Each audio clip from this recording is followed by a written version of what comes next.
What's up and welcome back to Gabe Miller Music. Today I'm going to be walking you through the making of a live set on the Roland MC-707. Don't worry, I'm not abandoning my beloved dual Novation circuit setup.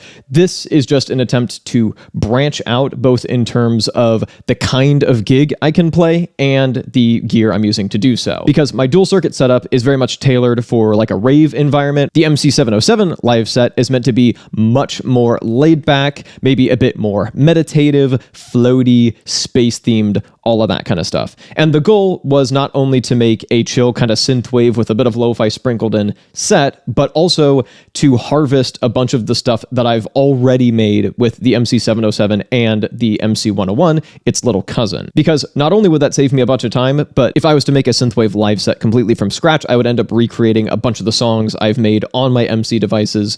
And I've talked about the MC-707 as if it's kind of a circuit pro, so I wanted to put that to the test and see if it can actually perform the way that I hoped it would. And for the most part, it does, and we'll get into that. But I'm really happy with the result I've gotten and want to talk your ear off about it, so let's get into it. That's a pretty accurate distillation of my entire channel, isn't it?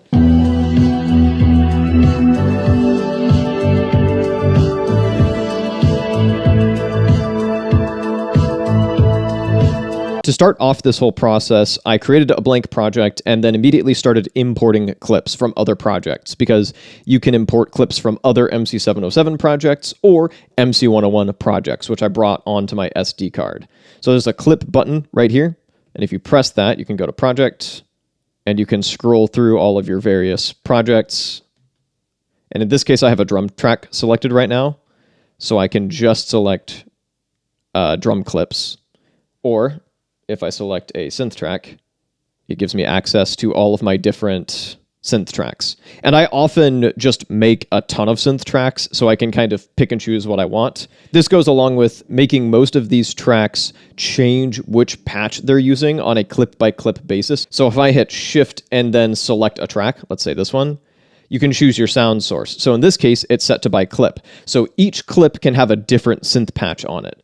Contrast that with what I believe is the default, if I go to this pad here, which is just consistent. So this pad track will always be the same patch throughout the entire project, whereas this track can have a different synth patch on every single clip if I want that. I'm going to talk through what all these tracks are doing and how they're set up in a second here, but first let's do one more thing related to clips, which is modifying them as needed to get them to fit within the live set I'm trying to create. So if you select a clip and then go into setting, you can change the attributes of that clip.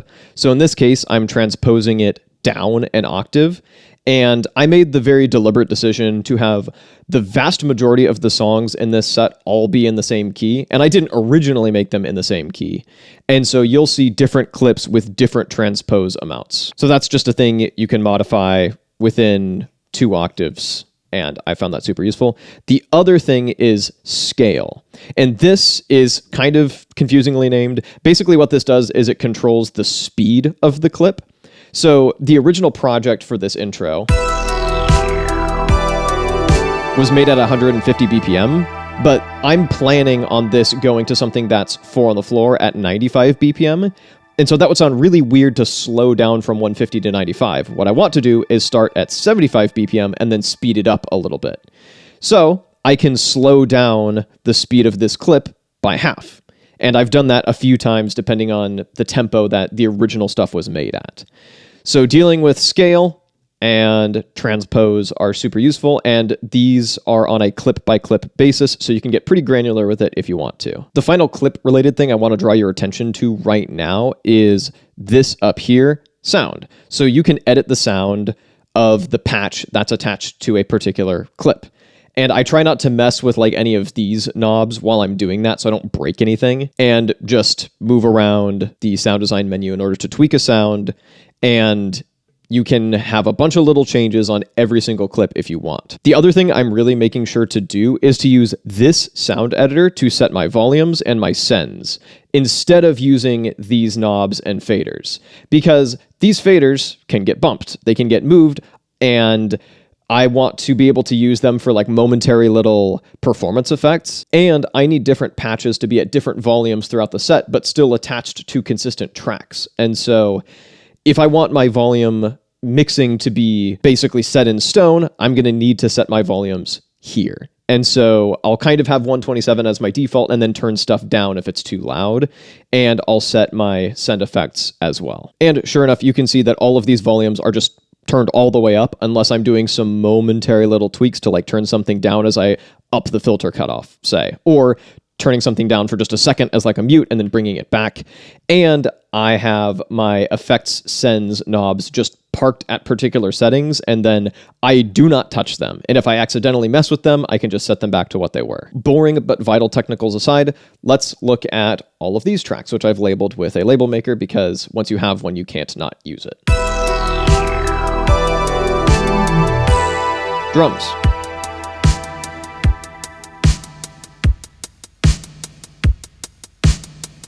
The drums are also set to be able to change their sounds on a clip-by-clip basis, but for the most part, I'm keeping it consistent because I tend to use this same kick, hi-hat, snare combo anyway. So if I jump through a few different clips, this one's a bit different. This is a more like stripped back version of everything. This one's blank. Just a 4 on the floor kick. The lo-fi stuff, that'll come in later.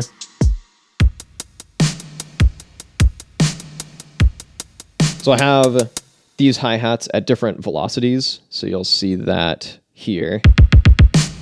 And then just these sent to a little bit of reverb in varying amounts. So if you shift and select a track, you can see your reverb send here and control individual levels.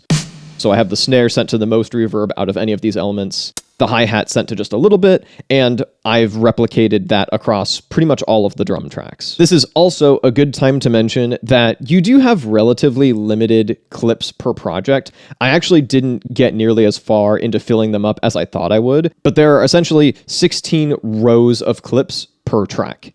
One for each of these step buttons here.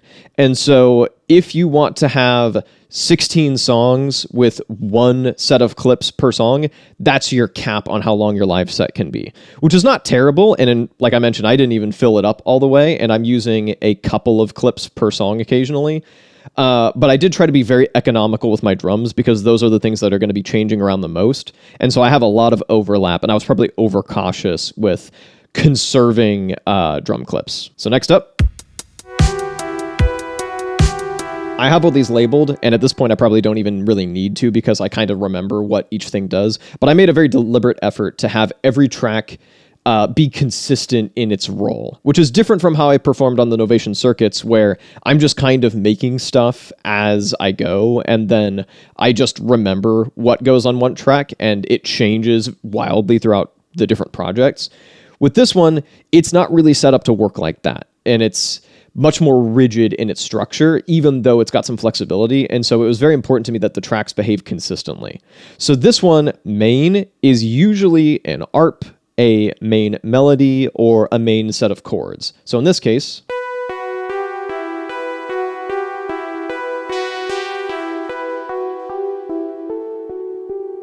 it's an ARP.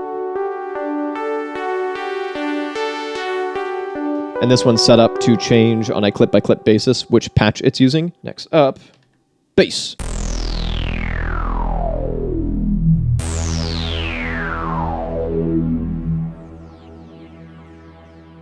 You can hear by that tail, this one's sent to the microcosm just a little bit. And occasionally I will have stuff on the main channel sent to the microcosm as well. Next up, a lead.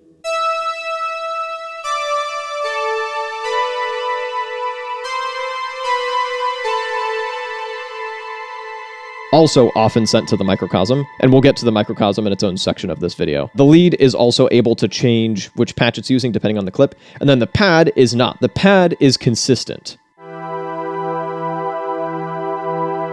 I just found a patch I really like and stuck with it.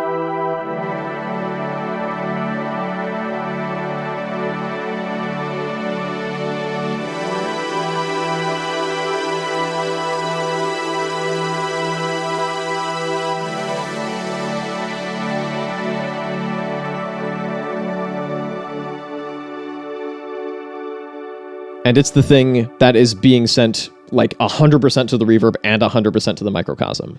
And so you hear the original pad dry and then just this wash of floatiness.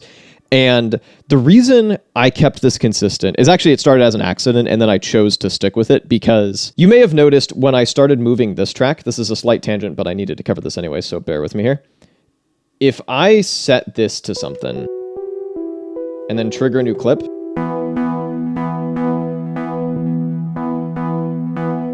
it resets where this cutoff is to whatever the track is by default. And so I kind of have to babysit these cutoff levels because they're not endless encoders. And I know people like to hate on endless encoders, and I get it. Maybe this is an incredibly hot take. I kind of wish these were endless encoders because then you could park your filter cutoff just at a certain amount. And then when you go to your next clip, you wouldn't like reset it by moving it back to neutral.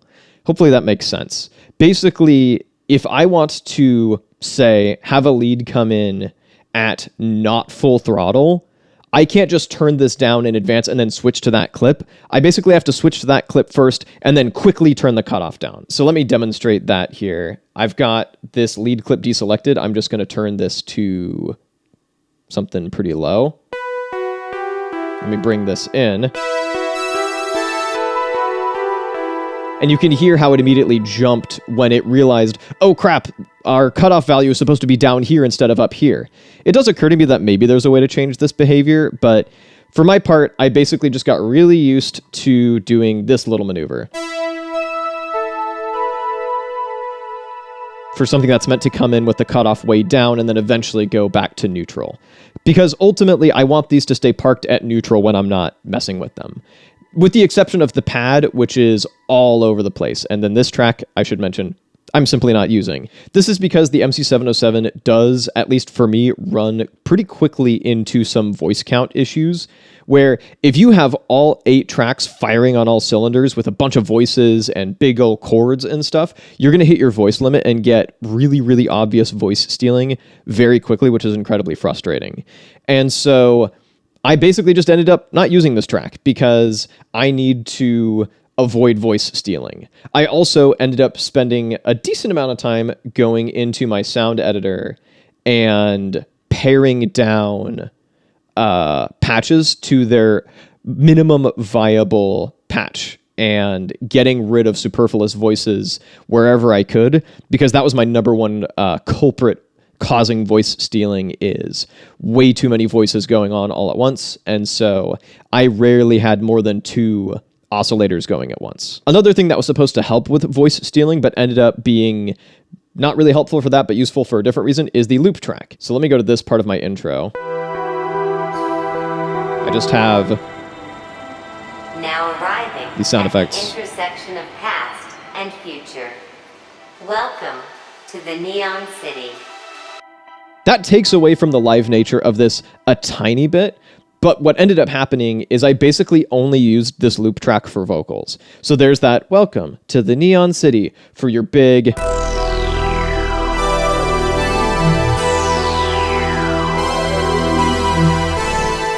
dramatic intro, and then at the very end of the set, I have something with vocals, and let me bring this tempo up.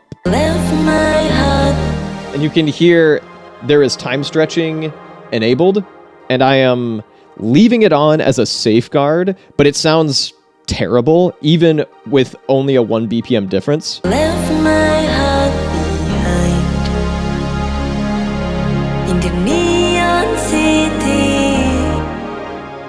And that's the only thing the looper track is doing, is vocals. And I have it sent to the reverb a little bit.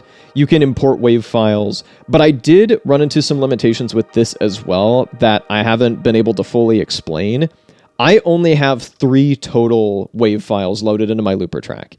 To be fair, the 2 singing vocal ones are pretty long, but after that, it was telling me you've run out of available memory, basically. And so I originally also had like an ARP track on here to go with one of the tracks, and I ended up just removing it because it was more important to me to have those vocals than it was to have a random little ARP for a track. And so this didn't help me as much as I hoped for rounding out a couple of the songs, but it made me able to use a couple of really key vocals that I really, really wanted to use. And so ultimately I have no complaints for the purposes of this live set. It does mean though that even though I have clips to spare so I could keep adding onto this live set if I wanted to, If I wanted to do, say, a percussion loop from a song that I would love to incorporate into this, I probably just need to start like a second separate live set project file. And finally, for the rundown of all of my tracks, I've got a track just labeled extra, which is usually reserved for little ear candy elements. So let me show you an example here. Bring this down.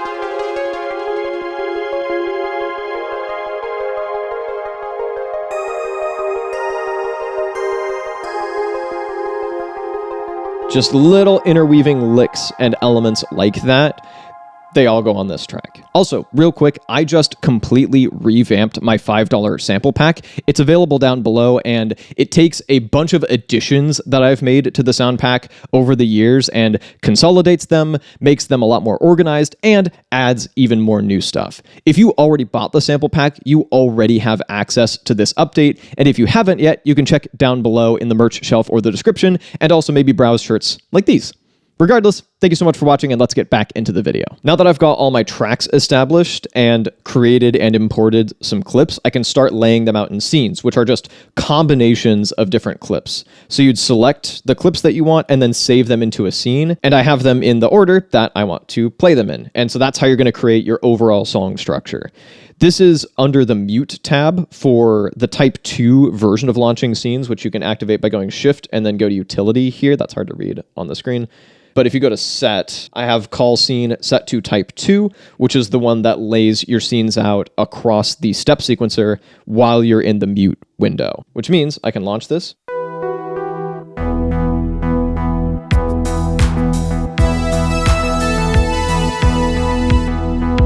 It's also helpful to note, by the way, that this screen will give you a quick bird's eye view of your clips. So it'll give you little progress bars on the clips that are playing, and then little volumes, which lets you see at a glance what is and isn't playing and where you're at with the clips that you have active. And once you've filled up all 16 of your scenes in the first bank, you can go to the second bank. And then I have more scenes, third bank, more scenes, fourth bank, more scenes, and then Shift to get to 5 here, yet more scenes. And then on this one, I have none yet. So let me just show you real quick how to save a scene in this configuration. Hold down your bank of scenes, wait till that changes to store, and then hold down a pad until it says store. So it takes a little longer than you think it will, but once it says store, you know you're good to press this button, and then once it says store again, you know that that scene has indeed been stored. And I can go back to one here and move my way through all of my different tracks. So we start off, by the way, if you go to Shift and Tempo, you can change the tempo, including while it's playing, which I make pretty heavy use of. I've set the number of tempo changes to be fairly minimal, so I don't have to think about it that much, but my set does change tempo a few times throughout because I want this to be a smooth, continuous experience, even though, like, this isn't a DJ set, so it doesn't actually need to be, but I just really like it being something that takes you on a sonic journey. So for this set, we start off slow at 75 BPM, have our big dramatic intro,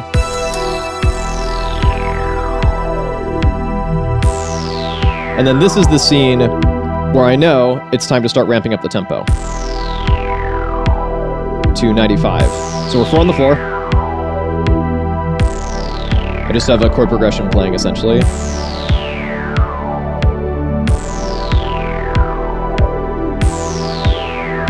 I'm gonna turn the pad down a little bit so it doesn't ring out too much. And then what I should have done is set this back to noon. Everything's in the same key, everything's at the tempo I want it to be, and then this main synth has switched out from being that ARP to being that pluck sound, which in this case is actually more or less the same patch, which is also kind of nice, gives it some extra consistency, but this can change to be whatever, and it does throughout the set. So I can move this up,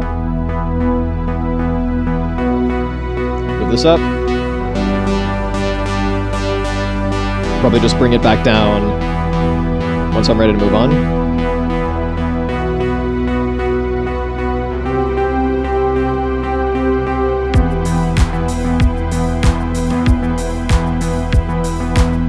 We move on to the next track. This main synth is now doing something very different.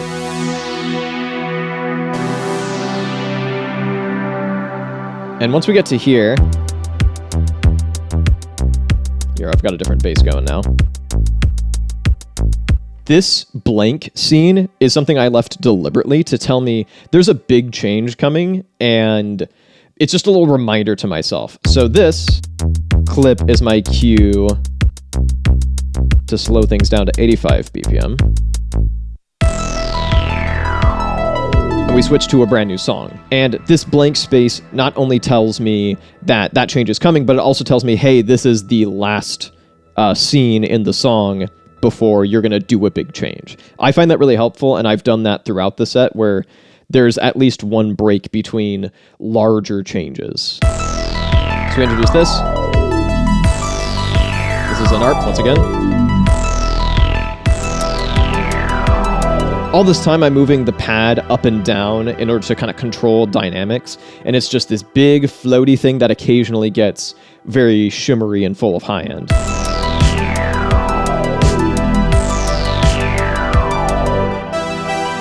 So this is where I would bring this way down and then slowly raise it over time.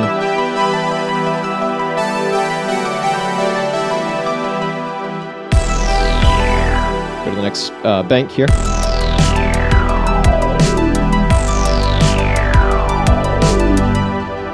This is all meant to be pretty seamless, where you might not even quite realize exactly where one song ends and the other begins, especially in the case of this batch of 2 songs. So we end this, we go to some pads, and the chord progression has changed, and we're in like a different song, and you didn't quite realize it until new elements kick in.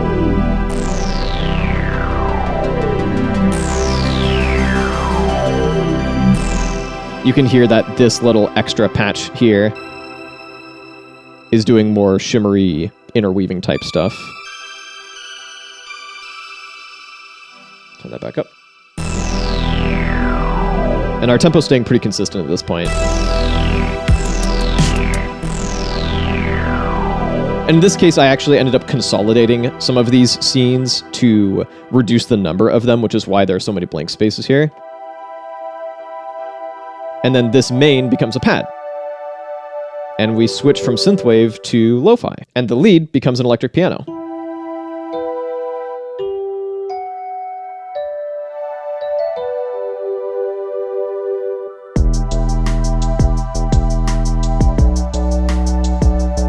So we spent a bit of time in lo-fi territory. Extra, once again, doing an extra part that can interweave with the main lead if I want it to. Although I don't think I actually let them overlap in this case.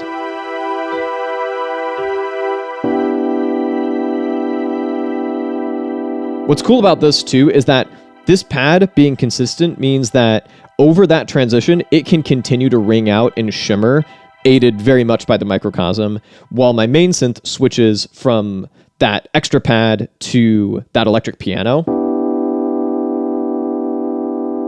And so even though this sound just abruptly swapped out, this pad ringing out helps smooth that transition over. And I think that really works. So we've spent some time in lo-fi town. Let's go to some John Carpenter inspired stuff. And I'm using a pad here as connective tissue, so we go from lo-fi with a big ol' floaty pad to just a big ol' floaty pad by itself. And then once your ears have had time to kind of reset, bring this ARP.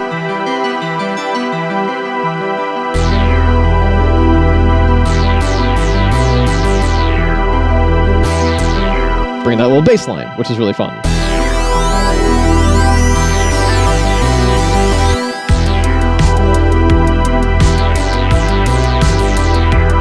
And at this point, the pad's like a little loud, so I probably turn it down. I'm very much just using my ears as I go here to slowly rise and fall filter cutoffs. Like when I performed this live, both on camera and in front of an audience, I had my hands on 1 or 2 filter cutoffs pretty much the entire time. I want things to be constantly evolving just a little bit, and it gives me something to do, which is always nice. This is the only time we have a key change because I'm writing this around a vocal that is from a song that I made and wrote and all that in a completely different environment. And fortunately, it only changes by a half step, but having the synths overlap with each other would be really jarring.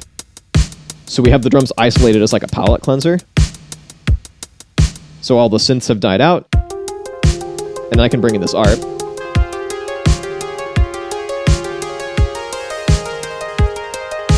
And also this drum track gives me time to change the tempo to the final tempo to match what the vocal's at. So we intro that. The sea of LEDs fills my head with electricity. Ooh. And then you've already heard this. This pluck sound becomes chords instead of an ARP for this part. Left my neon city. I have a really long clip for this lead. Left my heart behind. So I can do a little lead into the drop. Neon Wait for it.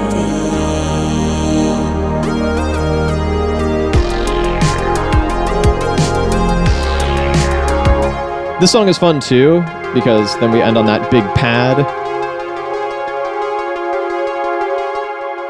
This song really lets you know that we're drawing to a close. It's got that kind of nostalgic, bittersweet, leaving things behind in the lyrics, and musically speaking, it very much feels like a wrap-up. And so this, I think, really worked to let you know, hey, the set's winding down. We've reached the end of our journey. It's kind of a full circle with that welcome to the Neon City from the beginning of the set.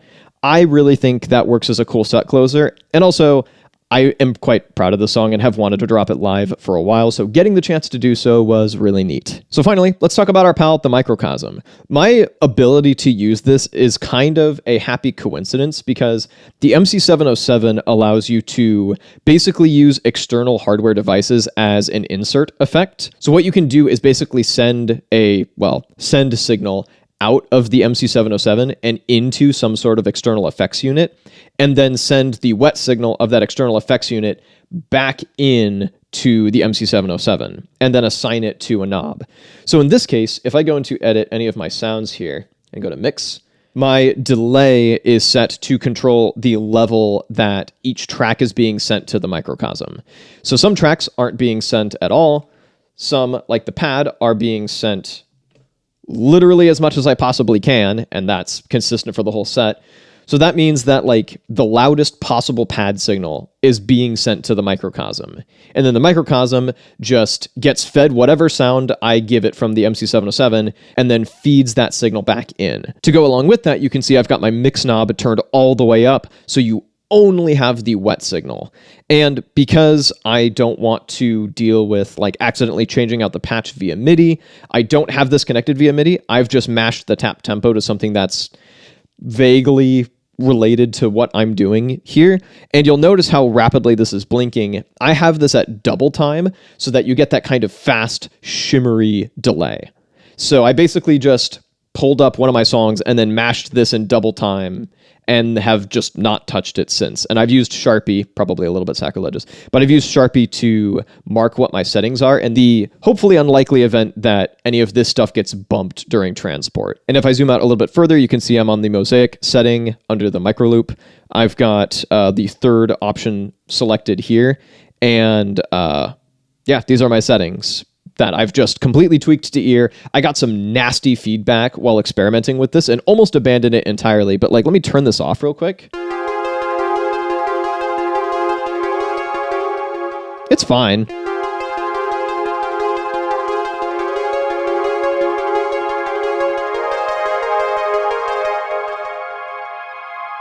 But man, that brings it to life. It's not strictly necessary, but I definitely have the tendency to make stuff a little too dry. And so having this to give me some shimmer beyond what this thing is capable of and to wash stuff out in, I think, a really pleasing way was pretty vital to just make everything work. So the cabling itself for a send effect to work is hopefully pretty self-explanatory, where you've got your out that you send to your external effect, and then you've got your in that you bring back in.